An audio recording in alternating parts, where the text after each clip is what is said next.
श्री नवनाथ कथासार अध्याय 27. विक्रमामुळे भर्तरीलाही जकात वसूल करण्याचे काम मिळाले. भर्तरी विक्रमाच्या घरीच राहत असे. खरंच ते दोघे भाऊ असावेत असे सर्वांना वाटत असे.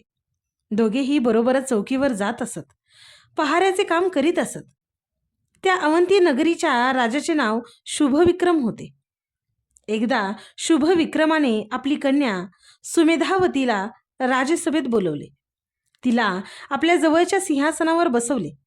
प्रधानाला उद्देशून राजा म्हणाला, प्रधानजी, राजकन्या सुमेधावती लग्नाच्या वयाची झालेली आहे. आपण तिच्यासाठी एखादा सुंदर दिसणारा पराक्रमी असलेला मुलगा शोधायला हवा. सुमेधावती हे ऐकून लज्जेने चूर होऊन तिथून उठली आणि आपल्या महालात निघून गेली. राजाचे म्हणणे ऐकून प्रधान सुमंताला राजपरंपरा आठवली. तो राजाला म्हणाला, महाराज, आपल्या परंपरेप्रमाणे हत्तीला नगरात फिरायला हवे. त्याच्या सोंडेत आपण पुष्पहार देऊ. तो हत्ती ज्या कोण्या भाग्यवंताच्या गळ्यामध्ये पुष्पहार घालेल त्याला आपण जावई करून घ्यावे. प्रजेला ही गोष्ट मान्य होईल. राजानेही प्रधानाच्या म्हणण्याला दुजोरा दिला. दुसऱ्या दिवशी लगेच दवंडी पिटण्यात आली. हत्ती ज्या भाग्यवंताच्या गळ्यात हार घालेल त्याला महाराज शुभविक्रम आपला जावई करणार आहेत.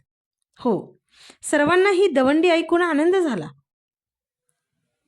प्रत्येकजण त्या दिवसाची वाट पाहू लागला. तो दिवस उजडला. सर्व नगरी सज्ज होती. आता हत्तीला विविध प्रकारांनी सजवलेले होते. तो हत्ती प्रचंड होता. एखादा गजराज शोभेल असा होता. ढोल ताशांच्या गजरात त्याच्या सोंडेमध्ये एक पुष्पहार देऊन त्याची मिरवणूक काढण्यात आली. सर्व प्रजाजन त्या हत्तीकडे कौतुकाने पाहत होते. अनेक सुंदर पराक्रमी तरुणांना राजकन्या आपल्याला लाभावी असे वाटत होते. ते सर्वजण मुद्दामच त्या हत्तीच्या समोर येत होते. राजवाड्यात सुमेधावतीचे मन सारखे धावत होते. तिला उत्कंठा वाटत होती. त्याचबरोबर भीतीनेही ती चिंताक्रांत होती.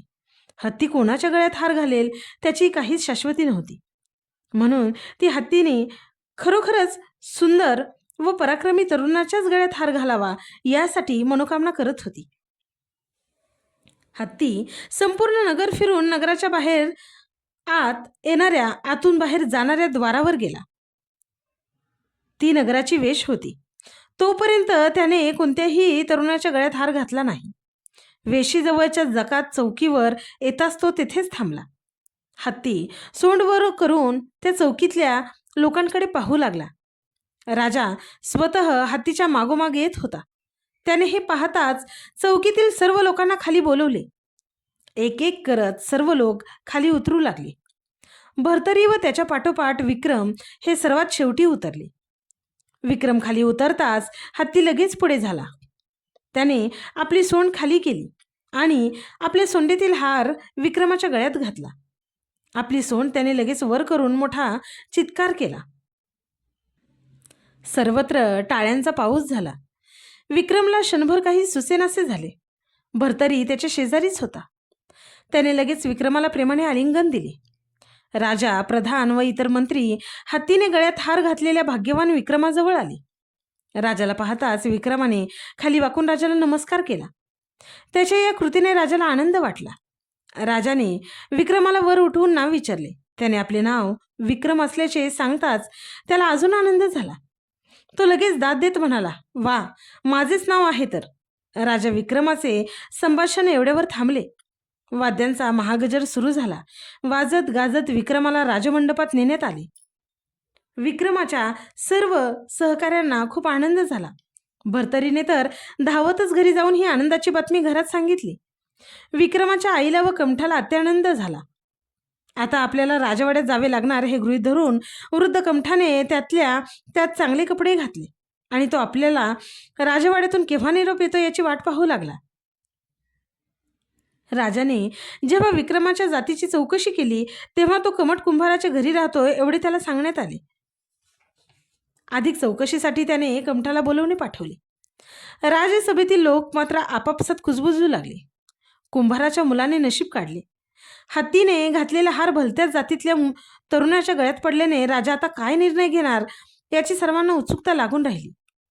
कमट येण्यापूर्वी प्रधानाने विक्रमाच्या सहकाऱ्यांना विचारले, पण त्यांना तो खरोखरच कुंभाराचा मुलगा आहे की नाही हे सांगता आले नाही.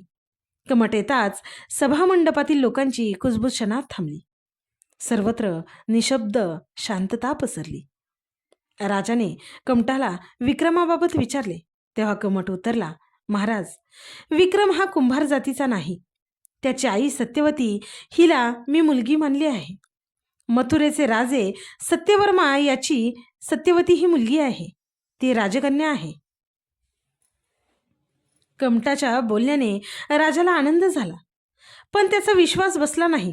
म्हणून तो म्हणाला, म्हणजे विक्रम राजघराण्यातलाच आहे, मग तो तुमच्या घरी कसा काय? तेव्हा कमट नम्रपणे म्हणाला, सत्यवतीचा विवाह सुरोचन गंधर्वाशी झालेला आहे. तो विवाह माझ्या साक्षीने झाला आहे, पण मला हे सर्व या सभेत सांगता येणार नाही. राजाने त्याला संमती दिली. प्रधानाला राजाने इशारा करताच प्रधान व कमटाला घेऊन राजासमवेत एकांतात गेला. तेथे कमटाने राजाला व प्रधानाला सत्यवती सुरोचन गंधर्वाची सर्व कथा सविस्तर सांगितली. ते ऐकून राजाला आनंद झाला. प्रजाजन आता कोणताही संशय घेणार नाहीत याची त्याला खात्री पटली. विक्रमाला जावई करण्याचा त्याचा निश्चय पक्का झाला. लगेच बाहेर आल्यानंतर त्याने तो सभाजनांपुढे जाहीरही केला. शुभ विक्रमाला कमटाच्या म्हणण्याला दुजोरा मिळण्यासाठी मथुराधिपती सत्यवर्माची भेट घेण्याची इच्छा झाली. म्हणून कमट, शुभ विक्रम व प्रधान मथुरेला रवाना झाले.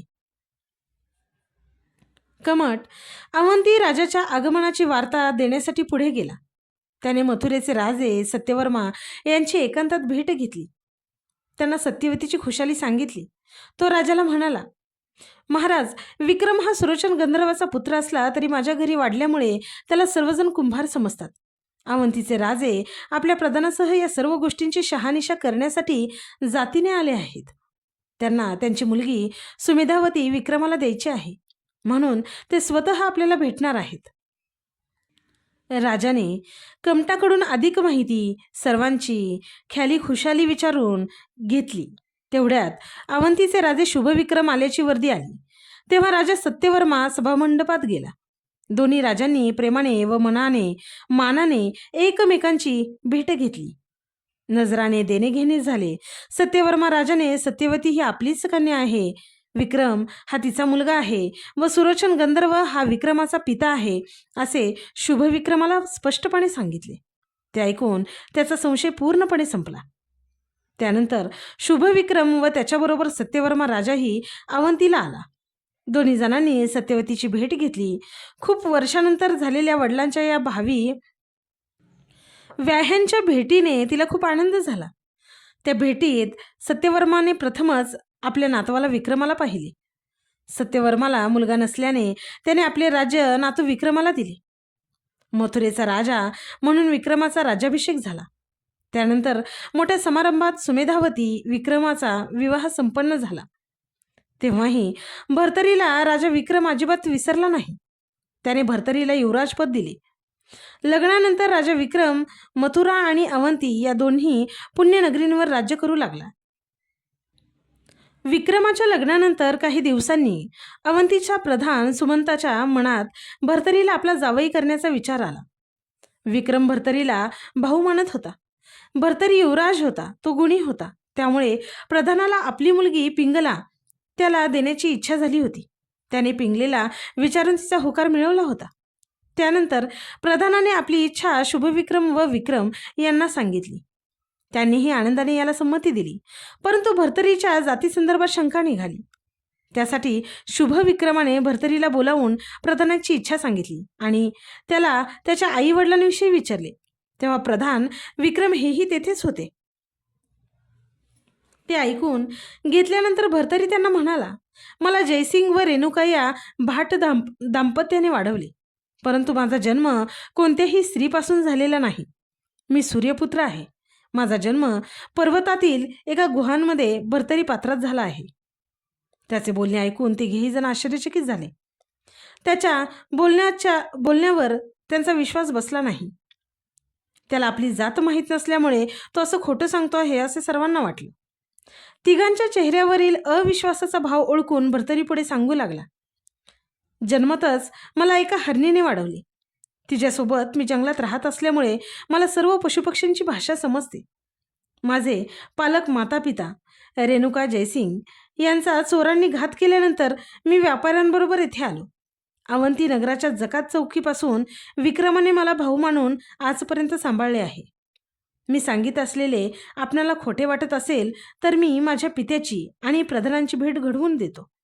असे म्हणून भर्तरी राजवाड्याच्या अंगणात गेला. तेथे हात जोडून आकाशातील सूर्याकडे पाहत तो म्हणाला, सूर्यदेवा, मी खरोखरच आपला पुत्र असेन तर आपण या प्रधान सुमंताला दर्शन देऊन वस्तुस्थिती सांगावी. आपल्या पुत्राची हाक सूर्याने ऐकली म्हणून तो लगेच अंतराळापर्यंत सौम्य रूप घेऊन खाली आला. त्याने प्रधानाला मनुष्य रूपात दर्शन दिले. त्याच्या दर्शनाने सुखदायक वारे वाहू लागले. प्रधानाच्या अंगावर रोमांच उठली. सूर्य प्रधानाला म्हणाला, सुमंता, भर्तरी हा माझ्याच वीर्यातून जन्माला आलेला आहे. नवनारायणांपैकी दुर्मिळ नारायणाचा तो अवतार आहे. त्याच्या जन्माबाबत तू अजिबात शंका घेऊ नकोस. प्रधान धैर्यवान होता. सूर्याचे मधुर भाषेतील बोलणे ऐकून नम्रपणे सूर्याला वंदन करून तो म्हणाला, मी माझी कन्या पिंगला तुमच्या पुत्राला देणार आहे. लग्नाला आपण स्वतः येऊन कन्यादान स्वीकारलेत तर लोकांना संशय राहणार नाही, ते टीका करणार नाहीत. तेव्हा त्याच्या बोलण्यातील भावार्थ समजून सूर्य प्रधानाला म्हणाला, अरे सुमंता, माझी दाहकता पृथ्वीवरील कोणालाही सहन होणार नाही, त्यामुळे मी येणार नाही. परंतु सुरोचन गंधर्वाला अवश्य पाठवीन. दोघांचा विवाह संपन्न होत असताना देवतांकडून पुष्पवृष्टी करवीन. त्यामुळे कोणताही माणूस बिलकुल शंका घेणार नाही. तू अजिबात काळजी करू नकोस. सूर्याच्या बोलण्यामुळे प्रधानाचे समाधान झाले. सूर्य परत आपल्या स्वस्थानी गेला. पिंगला भर्तरी यांचा विवाह मोठ्या शानदार सोहळ्यात पार पडला. विवाह सोहळा 5 दिवस चालला होता. सीमंत पूजनापासूनच सुरोचन गंधर्व उपस्थित होता. लग्नातील मंगलाष्टके सुरू होताच सूर्यदेवाने सांगितल्यावरून सर्व देवतांनी आकाशातून पुष्पवृष्टी केली. सुरोचन सत्यवतीला भेटताच तिला अवर्णनीय आनंद झाला. विक्रम आणि भर्तरी हे दोघेही दिव्य देहधारी माणसे असल्याची खात्री पटल्यामुळे अवंती नक्करांना मनापासून आनंद वाटला. सुरोचन 1 महिना अवंतीमध्ये थांबला. त्यानंतर तो परत आपल्या मूळ स्थानी गेला. भर्तरी पिंगलेच्या मोहात चांगलाच गुरफटला होता. तिच्याशिवाय त्याला स्वस्थता मिळत नसे. तिचे मुखावलोकन केल्यानंतर तो राजकारभाराला सुरुवात करी. ती देखील तो दिसला नाही तर अगदी बेचैन होई. त्यांचे एकमेकांवरील प्रेम अलौकिक होते. पण भर्तरीचे तिच्यावर असणारे हेच प्रेम त्याच्या अवतारी कार्याला अडथळा ठरत होते. त्यामुळे यावर काय उपाय करावा याचा विचार सूर्यदेव नेहमी करत असे. भर्तरी अरण्यात शिकारीसाठी गेला असताना सूर्याने त्याला पाहिले. तेव्हा सूर्याच्या मनात विचार आला, माझा एक पुत्र अगस्ती कुठे आणि हा दुसरा पुत्र भर्तरी कुठे? त्याने साधना करून स्वतःचे खरे हित केले. हा भर्तरी मात्र साधनेऐवजी कर्तव्य विसरून माया मोहात विलासात गुंतला आहे. याला त्याच्या कार्याची जाणीव करून देण्यासाठी मला दत्तात्रयांना भेटलेच पाहिजे. असा विचार करून सूर्य थांबला नाही तर लगेच सौम्य रूप अंगीकारून तो दत्तात्रयांना भेटला. सूर्याने आपली काळजी त्यांना सांगतात दत्तात्रय त्याला म्हणाले, सूर्या, तू घाबरू नकोस. मी त्याचे वागणे पाहतच आहे. योग्य वेळ येताच मी त्याचे डोळे उघडीन. त्याच्या हातून जगाचे कल्याण होणार आहे. त्यामुळे त्याची कीर्ती सर्वत्र पसरेल आणि अखंड राहील. भविष्याप्रमाणेच सर्व घडेल. तुला मुलाची काळजी वाटते हे पाहून आनंद वाटला. त्याची आठवण मला करून दिलीस ही चांगली गोष्ट आहे. दत्तात्रयांचे म्हणणे ऐकल्याने सूर्याची साशंकता फिटली. लगेच तो स्वस्थानी परत गेला. अंतर्ज्ञानाने दत्तात्रयांनी पाहिले तो भर्तरी व त्याचे सैन्य तहानेने व्याकुळ होऊन उन्हाताणात पाण्याचा शोध घेत असल्याचे त्यांना दिसले. प्यायचे पाणी सापडत नसल्याने सैनिकांचे त्राण नष्ट झाले. त्यामुळे दत्तात्रयांनी तेथे एका मायावी सरोवर निर्माण केले. सरोवर पाहताच भर्तरी आनंदाने धावतच तिकडे गेला. तो पाणी पिणार इतक्यात दत्तात्रयांनी ओढून त्याला अडवले. ते म्हणाले, थांब, तू त्या पाण्याला स्पर्श करू नकोस. कोण आहेस तू? तुझे नाव काय आहे? तुझे आई वडील गुरु कोण आहेत? तेव्हा भर्तरी लगेच म्हणाला, मी सूर्यपुत्र भर्तरी आहे. मी अद्याप कोणालाही गुरु केलेलं नाही. लगेच दत्त म्हणाले, तू गुरु केलेला नाहीस ना, मग तू अपवित्र आहेस. हे पाणी अजिबात पिऊ नकोस. भर्तरीने विचारले, प्यालं तर काय कराल? दत्तात्रयांनी उत्तर दिले, तू पाणी पिल्याने हे सरोवर आटेल. मी तुझे भस्म करीन आणि त्यामुळे हे तुझे सर्व सैन्य पाण्यावाचून तडफडून मरेल. ते ऐकून भर्तरी म्हणाला, महाराज, माझ्यावर दया करा. इतके कठोर होऊ नका. मला तुम्हीच अनुग्रह द्या. तेव्हा दत्त म्हणाले, अरे वा, तू तर भलता शहाणा दिसतोस. माझा अनुग्रह वाटेवर पडलाय असे तुला वाटते का? शंकर, ब्रह्मदेव हे देखील माझ्या अनुग्रहासाठी वाट पाहत असतात आणि तू म्हणतोस तुम्हीच मला अनुग्रह द्या. वा रे वा. ते ऐकून भर्तरी म्हणाला, असे असेल तर महाराज, खरंच तुम्ही माझ्यावर दया करा. मला तहानेने मारू नका. कृपा करून पाणी पिऊ द्या. तेव्हा दत्त म्हणाले, तू 12 वर्ष तप कर, म्हणजे मग मी तुला अनुग्रह देईन. हे ऐकून भर्तरी उद्गारला, 12 वर्ष? अहो, माझा तर आत्ताच जीव जात आहे. मग दत्त त्याला म्हणाले, भर्तरी, तू असा संकल्प कर की 12 वर्ष तप करीन, त्यानंतर अनुग्रह घेईन आणि संसाराचा त्याग करेन. ते ऐकून भर्तरी नम्रपणे त्यांना म्हणाला, स्वामी, मी गृहस्थाश्रमी आहे. मला अजून पुत्र झालेला नाही. मी संसारातील माझी कर्तव्य अजून पूर्ण केलेली नाहीत. पितृऋणातून मुक्त झाल्याशिवाय मी संन्यास घेणे कितपत योग्य आहे? गयाश्राद्ध, पुत्रप्राप्ती व त्याचा विवाह ही माझी कार्य बाकी राहिली आहेत. मला किमान 12 वर्ष संसार करणे आवश्यक आहे.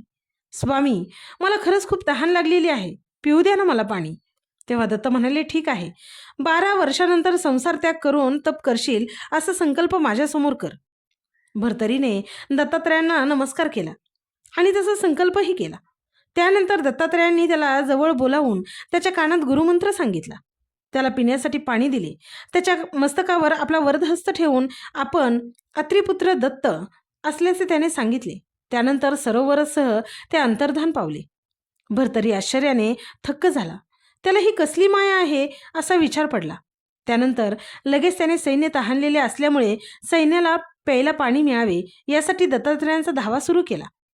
त्याचा धावा ऐकून दत्तात्रयांनी भोगावतीचे नदीचे पाणी आणि कामधेनूपासून अन्न तातडीने त्या सर्व सैन्याला दिले. त्यामुळे त्यांचे प्राण वाचले. पाणी व अन्नामुळे सर्वजण तृप्त झाले. दत्त गुप्त झाले. भर्तरी नगरात परतला. 12 वर्ष संसार करून त्यानंतर संन्यास घ्यायचा हे त्याने मनाशी पक्के ठरवले.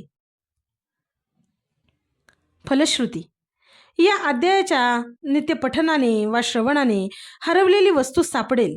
स्थानभ्रष्ट झालेल्यांना आपले स्थान व अधिकार पुन्हा प्राप्त होतील.